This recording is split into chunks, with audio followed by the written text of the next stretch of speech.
All right. Today, we're cracking open a case file from the Indian Paranormal Society. And trust me, this is a chilling one. It's an investigation that started with a family's desperate cry for help and ended with a discovery so terrifying, no one could have possibly seen it coming. So let's set the scene. The year is 2015. We're in South Mumbai, in an old apartment building where the Pawar family lives. They're being plagued by a whole series of strange and frankly escalating events. They're at their wits' end, so they do what you do when things get that weird. They call in paranormal investigators for answers. Now, the team went in thinking this was going to be a pretty standard case, a straightforward haunting, maybe a restless spirit of a family member. But what they ended up finding, well, it didn't just challenge everything they thought they knew, it followed one of them home. So let's start at the beginning. It all kicked off with the Pawar family and the series of disturbances that completely turned their lives upside down, forcing them to make that desperate call for help. It started out small, weird but small. The son, Ankit, noticed his laptop just vanished from the dining table. A few moments later, poof, it's right back where it was. Then his car keys disappear, only to show up inside his locked car. The activity started getting a lot more personal when a portrait of his late father suddenly flew off the wall and shattered. But the real breaking point? That came when the family decided to sell the flat. Suddenly the lights went absolutely haywire and a strange voice was heard echoing through their home. For Anki, this went way beyond just being spooky. It was actually wrecking his life. The constant stress, the unexplainable chaos, it started bleeding into his work, his personal life, everything. I mean, he actually had to call out of work one day because his keys were paranormally trapped in his car. That was the last straw. He knew he had to get professional help. And for the investigators, that story about the disappearing laptop, that was an immediate red flag. There's a name for this in the paranormal world. It's called apport and asport. This whole disappearing and reappearing object thing, it's like a classic calling card for an intelligent entity that's trying to interact.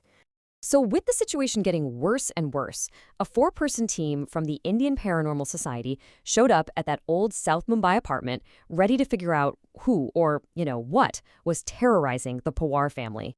The second the team even got close to the building, the lead investigator, Meghna, was just slammed with this sudden awful headache and a feeling of deep unease. But here's the weird part. Once they got inside, all their equipment said a different story. Their EMF meters, those things that detect spiritual energy, were showing nothing. The flat was dead quiet. Almost too quiet. The team had a theory that maybe this entity was focused specifically on Ankit, so they set up 2 different EMF meters and they asked him to try and talk to it. So Ankit, a little nervously, just asked out loud, is anyone here? Do you want to talk? For a second, nothing, just silence. And then both meters just lit up, the needles spiking wildly. They'd made contact. But at this point, the investigation took a really terrifying turn. It seems like the entity was done playing games. It was ready to make its intentions crystal clear, starting by isolating 2 members of the team. So while checking out a bedroom, Meghna and her calming Siddharth hear the door slam shut right behind them. And it's locked. They can't get it open.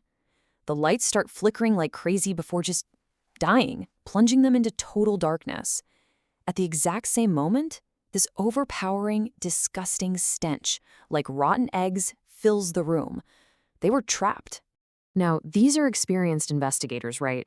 They know that moments with this much raw energy, well, that's the best time to try and communicate. So in the pitch black, with that awful smell choking the air, Siddharth hits record on his audio device and asks a very direct question. Later, when they played back that recording, a voice came through the static. It was a voice that wasn't in the room with them. It was powerful, it was clear, and it had a simple, chilling command. Let me tell you, this capture was a huge deal. What they recorded is what's known as a Class A electronic voice phenomenon, or EVP. This is basically the holy grail for paranormal investigators. It's a spirit voice so clear, you don't even need headphones to hear it, and it is exceptionally rare. And, more importantly, it gave them a direct motive for the haunting. So, with this incredible piece of evidence in hand, the team pretty much thought they had it all figured out. The motive was clear, right? And a little chat with Ankit about the property's history, well, that seemed to seal the deal. It turns out, Ankit told them that the apartment building was actually built on his family's ancestral land. His late father had been born and raised right there on that very spot. He'd been forced to sell the land to developers because of money problems, and it was something that caused him just immense heartbreak. And then Ankit told them his father's last wish, what he promised the family. He said he would never leave his home, that he'd stay with them there always. For the team, it was an open and shut case. The father's spirit was just keeping his promise and trying to stop them from selling his home. Case closed. Or was it? Because it wasn't. Case closed. Not by a long shot. The team packed up and left the Poir flat thinking they'd solve the mystery. But something had latched on. The entity had followed investigator Siddharth home. Back in the safety of his own home, Siddharth's relief just vanished. His mom asked him who the woman was she heard talking in his room, even though he was totally alone. Then he heard a woman's laugh himself, followed by footsteps. His wardrobe door just swung open on its own. The entire energy in his room became heavy, oppressive, just deeply negative. Siddharth knew something was wrong. He could feel that a presence had attached itself to him. But the true nature of that presence, that was only going to be revealed when his teammate Meghna went back over the evidence from that night. So, Meghna is back at her office, sifting through the photographs they took inside that flat, and her blood just runs cold. She immediately gets on the phone to Siddharth, and her voice is trembling with panic. She'd found something in the photos, something that absolutely should not have been there. And this is when it all clicked into place. They realized they hadn't been dealing with just one entity, but two. Yeah, the first one was likely the father's spirit attached to his home.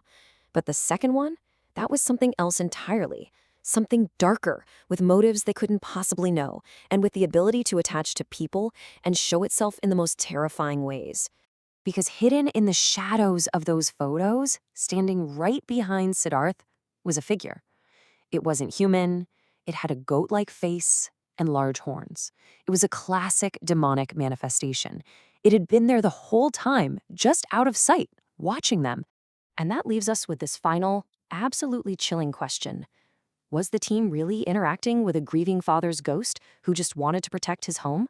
Or was that spirit just a distraction, a convenient mask being used by something far more ancient and far more evil that had been on that land all along, an entity that has now revealed itself and has attached itself to one of them?